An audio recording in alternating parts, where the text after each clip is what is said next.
probably because you weren't paying attention here. So I'm going to brief first, we'll go through, then the PL will brief, and then I'll have the squad leaders talk it through their pieces, and then we'll keep going down by down, and then I'm going to eventually start calling on you guys. I'm going to pick on somebody at random from some squad, and you're going to tell me exactly the mission from your perspective from the moment you drop to the moment you're in your position. Fair? Okay, so sand table, basically it's oriented just like it is on the ground here. So north is that way towards that mountain, north on the sand table is this way, okay? This circle right here is basically this farmhouse off-limit place that we're in right now. The main gate where you came in is down here along that road out there. And this is that main road where you came in and you hooked a right. This is right under the road, right? This is that road right here in front of us. This big green patch of trees is that green patch of trees in the background out there. This is forest. That's the forest out there. The enemy situation is we've got enemy in the AO. Best intelligence tells us that we've got a platoon, that's what 3 dots mean, platoon of infantry in the wood line. Okay? We believe these to be the militia platoon. Okay? We expect them to be probably 40 dudes. Maybe about 40 with small arms and machine guns. The rest of the enemy forces are down in the other wood line there. You've got your company headquarters, it's a single line, and 2 other platoons, probably 40 guys each. Alright, so the way it's going to work after we're done doing our check-ins, we'll move beyond and we'll start staging in chalks. We have a chalk and a load plan. We will follow the load plan to a T, okay? Like we have a specific place by leadership where you will load into the back of the airplane. You will not deviate from it, okay? Leaders are stacked in a specific position in each stick so that there's an even spread of leadership across the ground as we go across the DG. Okay, so we will stage probably by about 7:30 and be ready to go by about 7:50, so 1950 if you guys don't, if you do read military times. By 1950 we will be on the bird and ready to go. Okay, the person responsible for the head count and the loading of the bird is the chalk NCOIC. Okay, so Andrew, I always get it mixed up. Your chalk? Yeah. Oh, I got it right in my hand. I'm chalk 2. Andrew's chalk 1. Andrew is responsible for loading the bird and making sure he has 100% accountability of everybody in his chalk. Chalk 1. I'm chalk 2. Okay, the PL will drop with chalk 1 with the RTO. I will drop chalk 2. Does everybody know their chalks? Yeah. Okay. So chalk 1 is 2nd squad and 3rd squad. Your NCOIC will be Andrew. When you're on the bird, your jump master will take over. Your jump master is the 3rd squad leader, which is Jim Sikora. Where's Jim? Right behind me. Okay, Jim knows the commands and will jump you out the aircraft. We'll learn how to jump out of the aircraft later. I'm chalk 2, NCOIC and JM, so I will load you, head count, and jump you out of the bird. You can pretty much figure out that if you're in 1st or 4th, you're jumping with me. Okay, so at 2000, we will be wheels up. We expect to be over the DZ by 2015 to 2020 and begin jumping. Okay? We will be jumping and landing out here. Which is out in that field out there. And when we land on the ground, as you guys exit the aircraft, there were already actions on the objective published, okay? Your ruck will go out first, you'll go out next, and when you hit the ground, you lay down, gain your bearings, and scan for threats. Then police up your ruck, go lay behind it, and lay down and scan for more threats. I'm talking like a couple minutes, okay? Don't get up and just start walking off the DZ and rallying at the assembly area. Once you've scanned and you think it's clear, begin to get up and police up the other paratroopers. Anybody know what an LGOP is?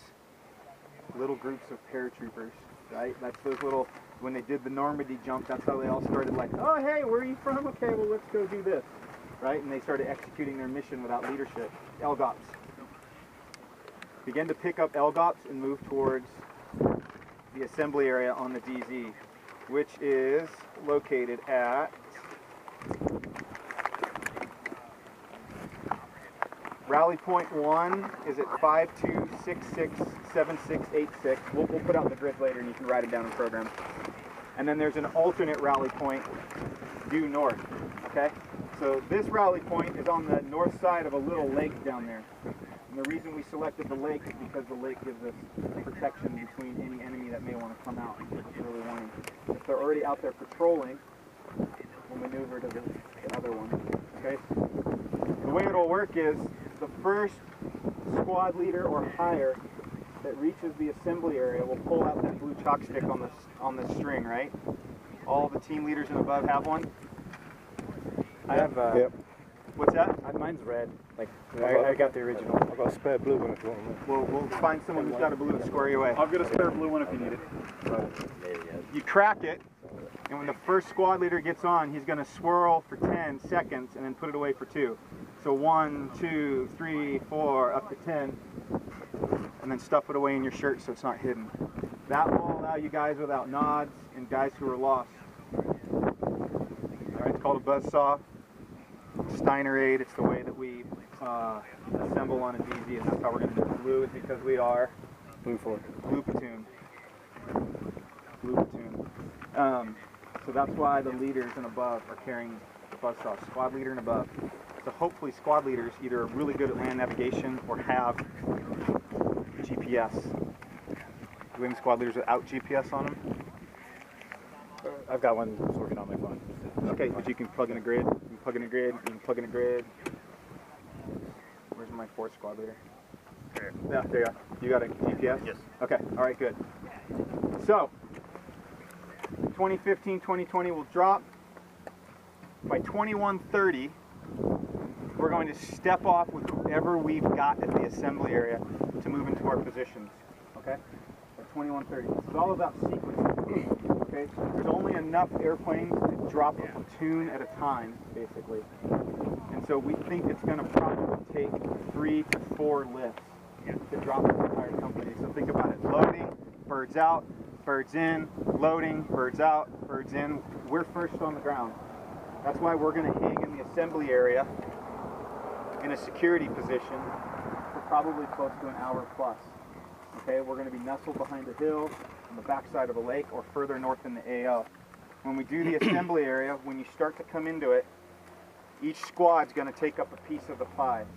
Okay, so starting at the northern end of our assembly area and working your way, if you're facing north to the left, it'll be first squad, second, no, sorry, going right, my fault, going right.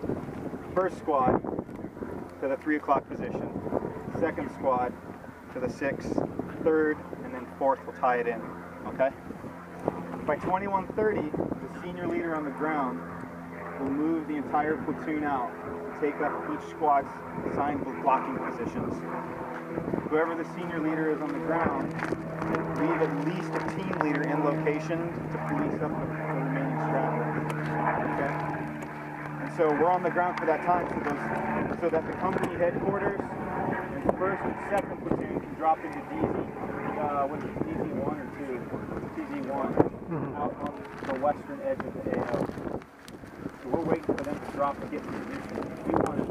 We want to hit our blocking positions probably a couple of minutes before they start to sweep that wood line. Any sooner, and the enemy runs the risk of seeing us and engaging us. And we don't want to go 1-to-1.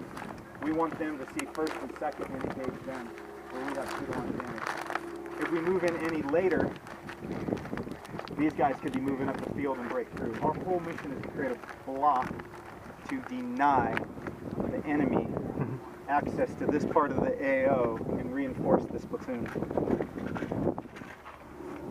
Our job is to deny. I didn't say destroy.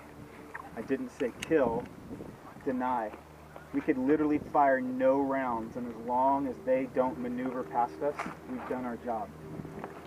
So be very, very intentional about what you're doing. You get up off the line and go chasing guys down because you want to kill. You run the risk of compromising the line. And then once the line's compromised, we're useless. Right? Block. We want them to look at us and move. Ideally, we want them to look at us and move. We want them to try to find the hole. Okay? So from the assembly area, 3rd squad's taking from the gate to the corner of the intersection. Third squad's from the gate to the corner of the intersection, walking in this direction. This is third squad. You're going to have to spread it out. Don't spread your guys all in line. Third squad. First squad. No, third squad. Are we have backwards then? Nope, first, second, third. Yep. Third squad's here to here. Think three-man positions. Spread out, that they're close enough that they overlap, but just far enough that you can cover the most amount of ground. Second squad's from the gate all the way over to basically about where we're standing. So you get the shitty ground, Andrew, sorry. All right. First squad, on the back end of the house here, there's a gaping hole where they could look to circumvent our defensive line along here and come in. See. There we go. All right, so you've got back here. I'm not going to tell you how to set your guys up. You're going to have to figure it out when you're on the ground. Roger. Okay. So you may want to consider sending out two-man patrols to probe the front and come back, because you've got a large distance of ground. Basically, the way it works is this is all open field right here, and you're going to be on the back edge of a tree line. If you go too far into the tree line, it becomes too far of a gap to cover. Gotcha. Just back behind the tree line, the ravine dips in, if you look on the map, and you get this sort of natural choke point where you get to mass your forces on as small as an engagement area as possible. So consider doing two-man patrols to go out and come back just to prep and see who's coming through the wood line. Should we do a recce thing just up top in the front end? Yeah, I mean, I just wouldn't leave them out there. I just have them patrol, see what they can see, and then come back and report, and then you can, whatever you want to do, if you want to rotate your guys. Fourth squad will create a machine gun bunker to cover down on this major intersection, and we'll provide the platoon reserve. So probably just a couple dudes in probably a couple dudes behind a machine gun or two, and then everybody else is staged, like fully kitted and ready to go. All right, so the reserve is for a couple different things. If we have a break in the line, or if for some reason these guys start scattering and they're going to come up behind third squad, we'll put you out there to help engage. So the thing to remember about the reserve is the PL is the only one with the authority to release the reserve, unless he's dead, and then it goes to me. Okay? So you don't get to just go running. If you see something, let us know. Eric, what happens if both dead? So secession of command for this will be second squad, since you've got the most experience. And then we're going to go, what did we say, fourth, first. I think you're a rookie, aren't you? Yep. Yep, so you're last in the lineup. Everybody else is dead at that point. You guys can draw straws, but so the same goes for in the assembly area, right? So if PL and I don't show, Andrew, it's your show until we show up. To John, to Whitkey, to Jim. Okay? Don't fight over it. Just follow it. So you'll provide the reserve, and then from there, we're going to hold and we're going to wait and see what happens with us. So the key thing to remember is don't pay attention to this going on out there. Right? We'll watch. I'll be here with the reserve and the machine gun and the company medic. The PL will most likely be out on the line and will maneuver to the place where there's the most engagement to control the fight. So the one thing you'll want to keep in mind is you'll probably have at least one person on your line turned and look the other way, just as a second set of eyes, so you don't get rolled from someone coming out of the wood line. All right. After first and second have swept through and routed the enemy, and we've held the blocking position, they're going to join us on the line. They're going to assume our position. So as you get a platoon that comes up to your position, we're all going to condense down on second platoon's section of the line, or second squad. So Andrew, you won't have to move. We'll come to you. So Whitkey, that means you coming down and joining. Jim, you're going to come down and join. So a couple tips. Shit, I left the sandbag at home. Oh well, we have rucks instead. Well, rucks is the first thing. So when you lay your rucks down, don't lay your ruck down and then put your weapon on top and look over the top. That's the same as being in the kneeling position. Put your ruck down, and if you're in a three-man position, put all three rucks down with gaps between the two, and fire out the gaps You're lower to the ground and you've got protection on the sides. One guy gets to hang out the end. That's just how it goes. Yeah. So use your rucks as natural cover. Put them out in front of you. Good? Okay. Copy that. Questions? Andrew. So where's our drop zone again? Because you said that that they're going to be dropping on DZ1 and 2, but where are we dropping? No, they're dropping on, they're dropping on DZ1. We're on DZ2. Two. Yeah. Somewhere out in that field. Thanks for clarifying. Go for it, Harry. What's the attempted consolidation time? It's going to depend on when first and second condense down. So it's totally mission dependent on when they sweep through and do what they need to. Mike, real quick. I got in contact with Wyatt. We discussed this. He's thinking 0200, 0300 probably. Okay. That's probably it. That's our best estimate. Okay, roger. That's where we're going to drop. Are we on any light disciplines? Oh, hell yeah. Yeah. No red, no white. Okay? No red, no white. You can go, no white light at night, period. We can go to red once all the company is condensed along that line. Once the op's over and the company's condensed and we have full security, then we'll go on to red. Good question. Next question, anybody? Hey, where's the little pond again? The little pond is like basically right about here. It's not little, it's pretty big. Gotcha. And then the bottle caps are rally point. Yeah, the bottle cap's it should be just to the north side of the pond. And it gives us a natural barrier. It's too far to shoot across.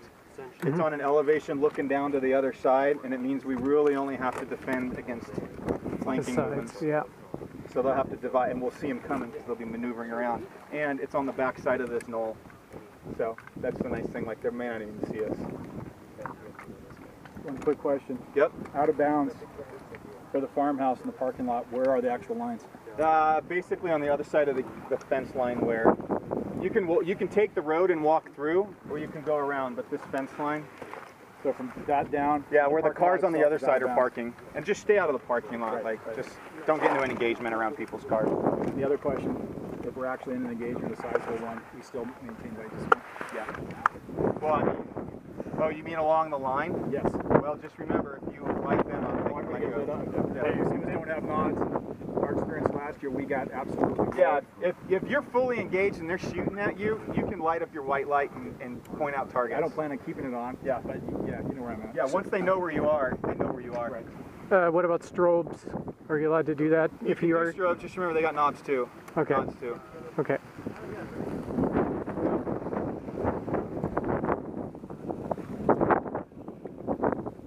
All right. I don't. Nope. You'll find out when you get on the ground. What happens when a paratrooper jumps out of a plane in the air? What happens literally? Disarmed What you. else? Drift. Do they land where they're supposed to? Think about that, guys. Tell me what you do from start to finish.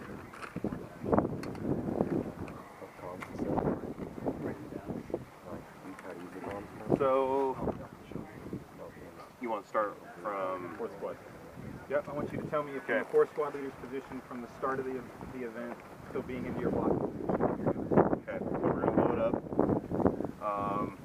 We'll be dropped off roughly around over here.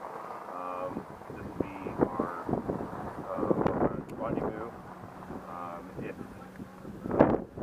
that doesn't work, our second one is Somewhere bigger than north. we'll meet up right here. We'll protect, or we will be watching this area. Which area is yours? Northwest. Yep, so from the 9 to the, if the north is 12, you got from 9 to 12. Yep.